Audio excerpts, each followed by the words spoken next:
There was a time I thought peace could be bought. 40 acres, wooden fence, 2 horses, solar roof, and dog named Duke. That was a dream. But the dream cracked the moment woman opposed. Nest's voice, shrill and soaked in condescension, sliced through the Texas air. You do know this community has standards, right? I had not posed to even unpack my last box. She was there, clipboard in hand, the neighborhood I pose. That self-appointed sentinel, blonde bob, thick sunglasses, the kind of person who polices the color of your wind chimes. The first time I saw her, I thought she was lost. Turns out I was the one who was trespassing on her illusion of control. Ma'am, I said that day, pausing from stacking feet, this property isn't part of the HOA. I gestured to the corner of the plot where the old county markers still stood. Agricultural zoning. Hasn't been under your board since '94. She blinked like I'd spoken another language. If I can see it from my window, it affects me, she snapped. That was our introduction. No welcome pie, no handshake. Just her finger pointing an inch above my fence line, and I should have seen it then. The warning sign, not just the legal misstep, the hunger for authority. It didn't matter that I was retired lieutenant from Houston PD, or that I bought the land fair and square.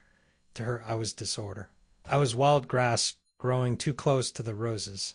Still, I gave her the benefit of the doubt. You don't boast that you survived 30 years on the force without learning to pick your battles. I fixed the gate, let the horses graze further back, even painted the barn a muted red instead of fire truck crimson. But Karen, and yes, that is what everyone around here calls her, didn't want compromise. She wanted obedience, control, and the quieter I was, the louder her need to dominate became. The notes came first, handwritten, unsigned, folded and shoved into my mailbox without postage. Your dog stares at me through the fence. Remove him. This isn't zoo. We will escalate. Duke, my German Shepherd rescue, barely bark. Oh, watchful, trained better than half the rookies I've mentored. But Karen didn't like that he didn't flinch when she yelled. She wanted fear, not calm, and Duke wouldn't play that game. I ignored her. That's the part I regret. I thought her threats were just noise. The kind of suburban tyranny that dies out when met with indifference. But that's not how small power works. It grows, it festers, and it only needs one match to set fire to everything. That match struck on Saturday, during what should have been an ordinary afternoon. My grandson, Ethan, 11 years old and full of too many questions and not enough patience, was visiting. We were in the field, rope in hand, laughing as he tried to lasso a hay bale. Karen crested the hill-like Moses descending Sinai, a binder flapping under one arm, phone already recording. You can't have children working livestock. She shrieked before her boots even hit the gravel. I glanced at Ethan, confused. He's not working livestock, Karen. He's playing with rope. That's my grandson. But I don't feel safe, she replied coldly, tapping her phone. I'm calling 911. I left. That was my mistake. I assumed she was bluffing. She wasn't. I didn't hear the call.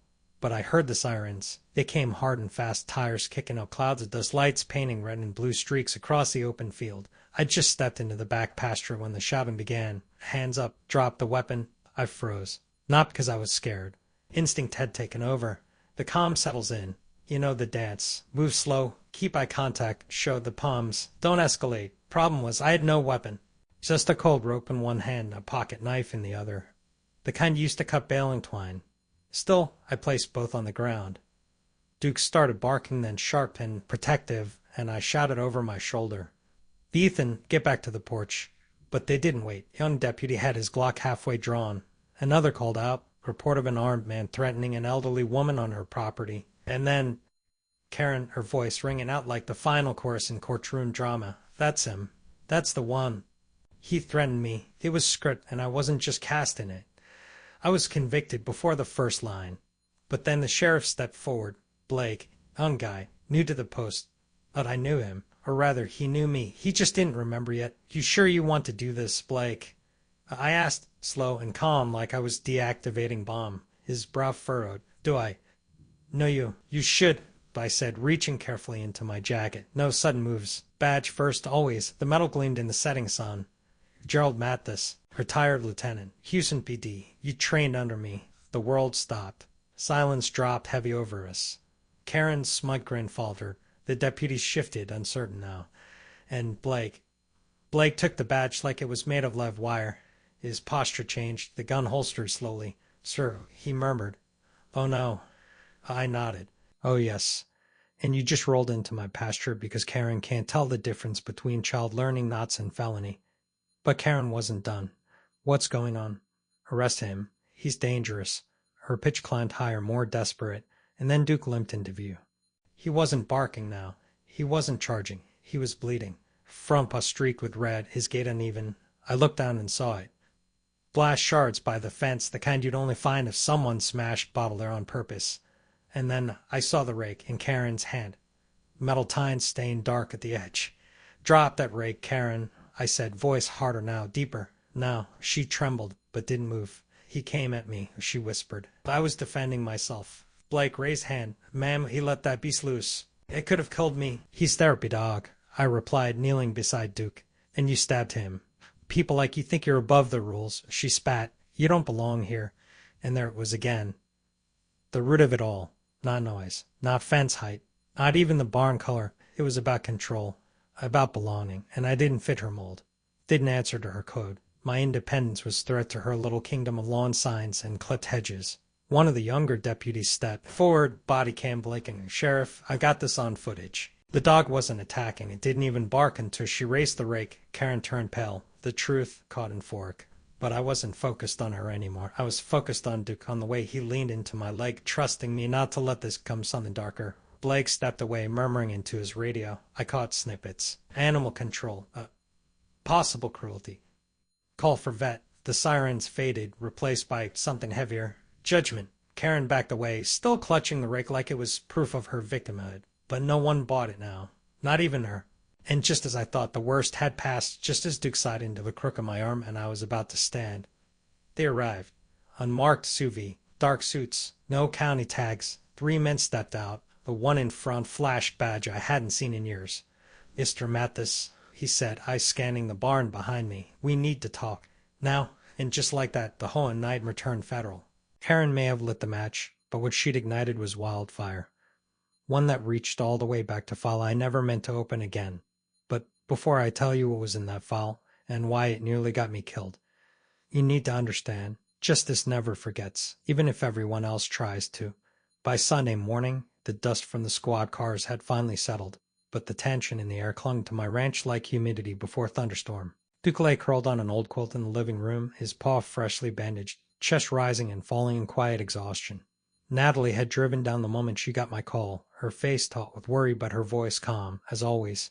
Ethan sat beside Duke with a bowl of water, gently whispering words only a child could think would heal a wound. I hadn't slept, not because I couldn't, but because my instincts, the ones I'd spent 30 years developing and 20 years trying to forget, were wide awake. Something about the federal agents didn't sit right. They hadn't just come for me. They'd come knowing exactly what they were looking for. By late afternoon, I was back in the barn, alone, standing in front of the green chest. I didn't open it. Not yet. Instead, I cleaned the tools hanging beside it. Not because they needed it, but because cleaning tools is what you do when your hands don't know what else to hold.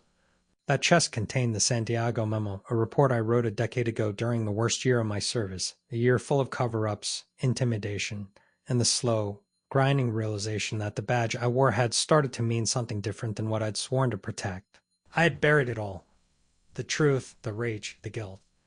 In that locked box. And I had sworn to myself I'd only unearth it if I'd no other choice. Apparently Karen made that choice for me. And next day, courier envelope was slit under my gate. No name. Just a plain manila folder marked HOA special session. I opened it and read the first line out loud. Subject: enforcement against non-member property violators. There it was. Retaliation wrapped in bureaucracy. At the bottom, in bold print, attendance by Mr. Gerald Mathis strongly encouraged for community resolution. They wanted hearing. Public one. It was never about fence height or livestock. It was never even about Duke. It was about power. Karen had lost the public spectacle on my land. Now she wanted it back under fluorescent lights and Robert's Rules of Order. At evening, I sat at the kitchen table with Natalie sorting through land deeds, county zoning maps, and old legal filings. She was quiet, her brows furrowed as she flipped through the exemptions. "She's trying to force you out," she said finally. I nodded. Not legally, but socially. "She wants to make me pariah in town I barely unpacked in." "That's not going to happen," Natalie said, her voice steel. "We're not backing down from woman with clipboard." I smiled, tired but grateful. Still, I could feel something heavier in the room, something Natalie wasn't saying. "What is it?" I asked. She hesitated. "That agent. The one from Internal Affairs. He mentioned Evans." I froze. "You didn't tell me that part," she said, eyes narrowing. "Evans Jackson. He disappeared, Dad. I remember you talking about him years ago. Is this about that case?" "I don't know yet," I replied. It was light. I knew exactly what it was about. The San Diego case wasn't cold case. It was buried one, and the SO was starting to shift. By Tuesday night, I arrived at the community center wearing my old navy blazer, ironed crisp despite the years it had spent folded in, a garment bag. I brought copies of my deed, zoning documents, the original exemption letter from Harris County, and yes, my retired police ID. Not as a weapon, but as a reminder. As I stepped through the glass doors, I could feel the temperature drop. Not from the AC, but from the collective stare, room waiting for show. Karen sat at the front of the long folding table, flanked by 5 other board members, all dressed in beige, and pastel like this was a courtroom drama on daytime TV. She spotted me and adjusted her posture, her lips pursed in mock dignity. The meeting began with small talk. Lawn maintenance violations, upcoming bake sale logistics, heated but ultimately inconsequential debate over seasonal decor. Then Karen cleared her throat and tapped the mic. "We now move to the matter concerning Mr. Gerald Mathis and his continued disruption of community harmony." That word again, harmony. Like this was a choir, and I'd sung off key. She spoke in long, composed sentences, despite occupying land adjacent to our neighborhood. Mr. Mathis's actions, his unregulated livestock, unregistered structures, and the presence of large dog have repeatedly disrupted the aesthetic and emotional well-being of our residents. I raised hand. The chairman, an older man named Frank, who looked more like he wanted to be watching baseball game than sitting in town hall, nodded at me. I stood and approached the table. "My land," I began, "is not within your jurisdiction. It never has been. It was zoned agricultural before any of your bylaws existed. These," I said, holding out a copy of the county records, "are legal documents confirming my exemption." The board shifted in their seats. Karen's smile faltered slightly. "We believe," she interrupted, "that proximity grants impact. You may not legally fall under our HOA, but your visibility, your choices, they affect property values." "No," I said calmly. "What affects property values?" "Harassment, false police reports, trespassing, injuring family pet. That's what damages communities." A murmur rippled through the room. One woman near the back raised her hand. "My daughter plays with that dog. He chased Snake off our yard last month." Few others nodded. Karen's face flushed, but she pressed on. "He's manipulating this room," she hissed. "That dog is dangerous. That man. He's hiding something." Before I could reply, the back door swung open. 2 uniformed officers stepped inside. "State Patrol, not local." The room fell silent. One of them, tall man with clipboard, scanned the crowd before speaking. "Mr. Gerald Mathis?" I stood slowly. "Yes, we need to speak with you privately. It concerns an ongoing investigation linked to a 10-year-old conviction." Karen stood up like she'd won jackpot. "I told you," she shrieked. "He's criminal." But the officer raised hand. "Ma'am, this is not about HOA business. This concerns the wrongful imprisonment claim of Antonio Santiago." The room gasped. I felt Natalie's eyes on me from the side door, where she had slipped in late. "Just in case," I stepped forward. "I know that name," I said.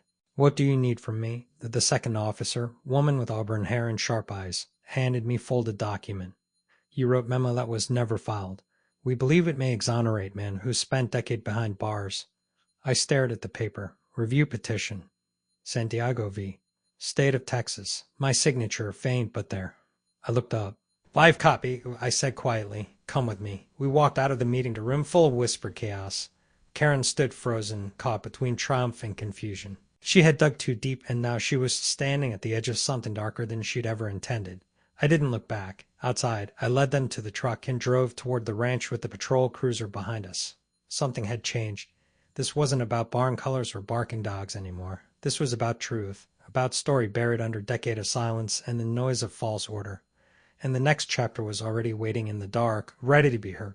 The sun had just begun to dip below the ridgeline as we pulled into my ranch, long shadows crawling across the gravel like silent witnesses. The 2 state officers followed behind in their cruiser, heads cutting a path through the dust. I parked the truck near the porch, heart beating not with fear but with clarity. The kind of steel-edged alertness that returns when something long buried begins to stir again. Natalie stood by the door, arms crossed, face tense. She had already seen the cruiser. Ethan peeked out from the side window, his face pale and confused. Duke let out a quiet growl before limping toward the porch, protective even in pain. "Dad," Natalie called, stepping forward. "What's going on now?" I raised calming hand. "They're with the state. It's about something bigger than Karen. Something from years ago." She didn't say anything, but I could tell she knew. She always did. Inside, I moved quickly, years of muscle memory guiding me. I climbed the stairs two at a time, crossed to the bedroom closet, reached behind the top shelf, and pulled out the metal lockbox I hadn't touched in over a decade. The key still hung on, a string tucked behind the frame of an old photograph. Me, Evans, and two other officers from the old task force. I opened the box slowly. Inside was the envelope, marked in red ink. "Santiago case. Internal memo. Do not destroy." I handed it to the auburn-haired officer. "This is the original. It never made it to evidence logs. It was erased from the system the night I wrote it." She took it gently, nodding. "We'll get this to the Dawes office tonight." Her partner asked, "Anyone else know about this copy?" "No," I said. "Not even the man it could have saved." They left shortly after, their cruiser disappearing down the dirt road like phantom. Natalie and I sat on the porch, both of us staring into the horizon as if the answers were hidden just beyond the tree line. "This all started because Karen didn't like your fence," she muttered. "Now it's federal investigations and wrongful convictions." I shook my head. "No, it started long before Karen. She just kicked open the gate." We sat in silence, the kind of silence that only comes after long days and longer memories. Around 2 in the morning, Duke stirred. "Headlights!" A single car creeping up the driveway. My hand went to the shotgun leaning by the door. Natalie stood beside me. "Karen again," she whispered. "Won't think so." The car stopped. Dark blue Ford Explorer. The door opened. Figure stepped out. Tall, thin, older. He wore tan coat over black shirt, his beard salt and pepper mess of time and regret. "Gerald," he said. I stepped down from the porch, not lowering the shotgun but not raising it either. "Evans," I replied. He didn't offer handshake. Just walked past me and up the steps like no time had passed. I poured 2 cups of coffee. He didn't drink. He stared straight ahead. "I saw the news," he began. "Heard they reopened Santiago." "They have the memo now," I said. "They'll connect the dots." He exhaled sharply. "And it's starting. We don't have much time. I asked." He pulled flash drive from his coat and set it on the table. "That case wasn't an isolated cover-up. There were 4 more. 4 innocent men. 4 destroyed lives. All cleaned up by the same brass. All signed off by the same judge." I stared at the drive. "Why now, Evans?" He hesitated. "Because I'm dying. Cancer. Late stage. I got 6 months, maybe less. They can't silence that man, and I don't want to take this to the grave." And my jaw clenched. "You could have come forward years ago. You left me holding the bag. They threatened my wife," he said, voice raw. "They came to my house at midnight. Told me to resign or she'd be found at the bottom of ditch. So I ran. I ran and I never looked back." His voice cracked. "But now she's gone, and I can't outrun it anymore." Before I could reply, tires crunched on gravel again. This time faster. Another vehicle. No lights, no engine noise, until it was almost at the porch. Duke growled low. I locked on the driveway. I wasn't followed. Evans whispered, eyes wide. "I swear." But it was too late. The black SUV screeched a halt. 2 figures jumped out, one in leather jacket, the other in all black, a face obscured under low cap. "Hand it over, old man." The man in black barked. Gun already raised. The drive. Now, Natalie screamed, pulling Ethan back inside. I stepped forward, shotgun ready. "You're trespassing. Walk away." "You don't get it, do you?" he hissed. "This isn't about your badge. This is about survival. That drive exposes people who have kept this city clean for decades by burying the innocent." I replied. He didn't answer. Just aimed the pistol squarely at my chest. But Evans stepped forward. "He's not giving you anything." "Evans, don't," I started. Too late. Evans charged. The shot cracked through the still night air. He collapsed instantly, blood blooming across his chest. I fired once. The man in black dropped to the ground, howling, clutching his leg. The second man fled into the darkness. I dropped beside Evans, grabbed his hand. He coughed, blood foaming at his lips. "Do it, Gerald," he rasped. "Finish what we started. Make it count." His grip loosened. His eyes emptied. He was gone. Sirens screamed in the distance. Natalie had called Blake. Minutes later, the ranchers lit up with cruisers, deputies swarming the property. The man I shot was dragged away in cuffs, screaming about lies and loyalty bought in blood. I handed the flash drive to Blake. You put this somewhere safe, I told him. Make sure it gets to the right people. Blake looked down at the drive, then at Evan's body, then at me. I'll call the Dom myself. Evans was buried 3 days later, hilltop, overlooking the county line. Small funeral. No flag from the state, but I folded one myself and handed it to the daughter he hadn't seen in years. Duke sat beside us, his paw still wrapped but tail thumping gently with each person who approached. Karen didn't show. Couldn't. She was under house arrest. Her own HOA board had voted her out after the media storm exploded across the county. Every outlet from Austin to Dallas had the same headline. Retired cop exposes decade-old cover-up. They called me whistleblower. Hero. I didn't feel like either. I just wanted the truth to survive the noise. 1 week later, I walked through town with Natalie and Ethan. The same people who once looked at me like a nuisance now nodded, shook my hand, offered pies and thanks in awkward, quiet admiration. Why are they nice now, Grandpa? Ethan asked. I looked down at him. Because they know the truth now, and truth makes everything a little clearer, even when it hurts. That night we returned to the ranch. I stood on the porch, coffee in hand, shock leaned against the rail again. Duke curled at my feet. I thought we were done. But as the stars appeared above us, Natalie came out with a small envelope. From the governor's office, she said, handing it to me. I opened it. Inside, letter and medal. The Texas Medal of Civic Honor. For bravery. For integrity. For doing what others feared. I looked at it for a long moment, then placed it on the porch beside Duke's photo. Might hang it next to his picture, I said. He earned it more than I did. Natalie sat beside me. You ever think about leaving this place? I shook my head. I came here to escape the system, but maybe I was meant to stay to fix just a little piece of it. She smiled. You did more than a little. We sat in silence. Ethan crawled into my lap, half asleep. Grandpa, he murmured. Yeah, buddy, do heroes always wear uniforms? I smiled and pulled the blanket tighter around him. No, son. Most don't. The wind moved gently across the fields. Duke sighed in his sleep. And for the first time in long time, the ranch was quiet. But I knew better. This wasn't the end. It was only the quiet between storms. The quiet never lasted. I knew it. Felt it in my bones. Before the wind even changed. The kind of silence that wasn't peace, but pause. And inhaled before another blow. 3 mornings after Evans was laid to rest, before the coffee finished brewing, I received an email from an address I hadn't seen since before the San Diego memo was even typed. Evans. jacksonaussecure.org. The subject line made my pulse tick faster. We need to talk before they silence us both. Evans Jackson, alive in digital form, even after his body was buried and honored with silence. I stared at the message, rereading it like it might change if I blinked too long. The contents were brief, panicked, precise. He had scheduled the email, likely time to send if something happened to him. Gerald, they know the memo exists now. If you gave it to Internal Affairs, it opposed. Yes, out of our hands. But there's more they buried. Things even you never saw. Won't trust anyone until you talk to me. I'm coming to the ranch tonight. Be ready. Evans. That single note cracked open the illusion that Evans had told me everything. I forwarded the email to Blake, immediately added a short line. If something happens to me, follow this lead. I didn't tell Natalie. Not yet. No need to infect the little normalcy we had left. She had spent the past few days finally sleeping through the night again, watching Ethan run in the yard like child should, baking as if sugar could repair trauma. But I knew it wouldn't last. The ranch wasn't refuge anymore. It had become spotlight, and the shadows around it were gathering. That afternoon, I walked the fence lines, checking each gate, resetting the security cameras I'd mounted weeks prior, back when Karen was the only threat I knew by name. The wind was dry and sharp, pulling dust across the land in fine lines like warnings. Duke limped behind me, slower than before, but still alert, eyes scanning where my own couldn't reach. I loaded shells into the old Remington, placed it by the back door, then double-checked the ammo in the drawer by the sink. Some habits are hard to unlearn, some you're grateful to remember. By sunset, the house was quiet again. Natalie made dinner, Ethan fell asleep on the couch beside Duke, and I sat on the porch watching the horizon, waiting, at 9:17 p. Heads blinked across the bottom of the hill. Same Ford Explorer, same low growl of a diesel engine I recognized from nights past.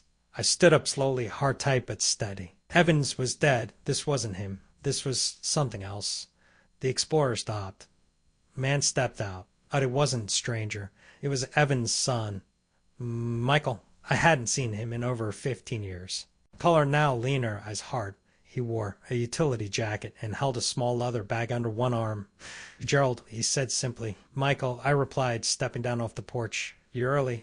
Well, I wasn't supposed to be here at all, he said, but my father left note in his will. Told me to find you if he didn't come home. He reached into the bag, pulled out the envelope.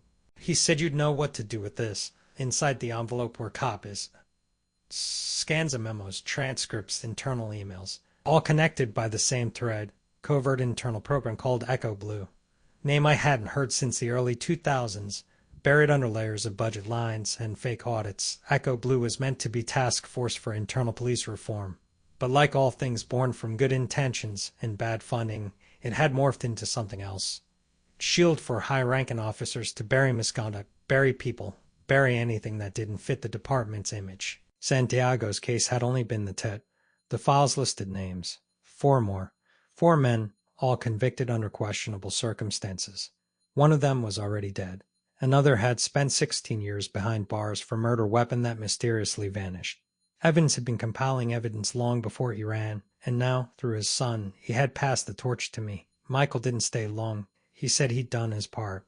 Said he didn't want anything to do with what came next. I didn't blame him. As his tail lights vanished into the trees, I sat at the kitchen table sorting through the files. Natalie came in quietly, looked over my shoulder. Another case? She asked. 4. I replied. Evans knew more than he let on. This is bigger than even the state agents thought. She exhaled. What are you going to do? Expose it, I said. All of it. But before I could act, the retaliation came. It always does, like clockwork. The next morning, taped to my front gate with blue masking tape, was another HOA notice, this time non-just hearing. Petition. Forced sale and eviction of Gerald Mathis for community disruption. Over 24 signatures scrawled at the bottom. Karen's was first. Even under house arrest, she was reaching. Or maybe someone was reaching for her. I yanked the paper down, brought it inside, slammed it on the table. Natalie read it and scoffed. They're doubling down. She's being used, I muttered. Someone's pulling strings. That night, she came again. Not with rake or phone this time, but with fury. She stormed up the porch barefoot, mascara smeared, hair wild, holding a stack of messy, crumpled papers. You think you can embarrass me and walk away? She spat. You think just because you wore a badge once you're above all this? I didn't move, just stared. Karen, I said, go home. No, she screamed. You've turned the whole town against me. You made me look crazy. You did that yourself. I replied coldly. You trespassed. Lied to police. Hurt my dog. And now you're playing martyr. She threw the papers at me. Petitions. Email printouts. Screenshots from forums. We're going to force you out, she growled. I already filed this with the county. They'll have to listen eventually. You just crossed the line into harassment, I warned. And unlike you, I know how to file real charges. But before she could reply, flashing lights broke the night again. Blake, this time, he didn't hesitate. Ma'am, he said as he stepped out of the cruiser, you're under formal citation for criminal trespass, disorderly conduct, and violation of conditional house arrest. You can't, she screamed. You're on his side. I'm on the side of the law, Blake replied, motioning to the backseat. Tell it to the judge. The next morning, the sky hung low and heavy, the kind of sky that promises rain but delivers thunder instead. I stood on the porch, coffee in hand, watching the mist roll through the trees. Duke rested beside me. At 9:06 a.m., another message arrived. An encrypted file. No subject. No sender. But I knew what it was before I opened it. The drive Evans had passed on. It was just the beginning. Someone else had picked up the trail. Inside the folder were photos, voice clips, scan case notes. One stood out. A transcript of a meeting. 2 names I hadn't seen since the academy. Both men were now in senior leadership positions at state-level oversight commissions. Both had signed off on suppression orders. Both were still active. I sat down slowly. This wasn't over. Not even close. The storm hadn't passed. It was circling. And if they had come for Evans, they'd come for me next. But this time, I wasn't alone. I had names. I had files. And I had nothing left to lose. The war wasn't on my porch anymore. It was headed to courtrooms, headlines, and maybe, if the system had any soul left, justice for Santiago, for Evans, for the nameless names in the files. I stood, lifted the metal off the table, stared at the engraved text. For courage in defense of truth. I smiled bitterly. Let's see how much truth this state can handle. 3 days after the encrypted file arrived, the State Attorney General Apos. S office issued formal subpoena for me to testify. It came in white envelope, hand-delivered by men in an unmarked sedan who didn't offer his name or smile. Inside were instructions for a closed-session preliminary hearing regarding potential systemic misconduct tied to 4 separate wrongful convictions, one of which I had already helped crack wide open. The others, names I had barely begun to learn, were unraveling fast. Each case led back to the same root. Echo Blue, the program that was supposed to fix us but ended up protecting only the worst among us. I was scheduled to appear in Austin within the week. The document was clear. No media, no recordings, no leaks. The state wasn't ready for public reckoning yet. It just wanted containment. What they didn't know was that containment had already failed.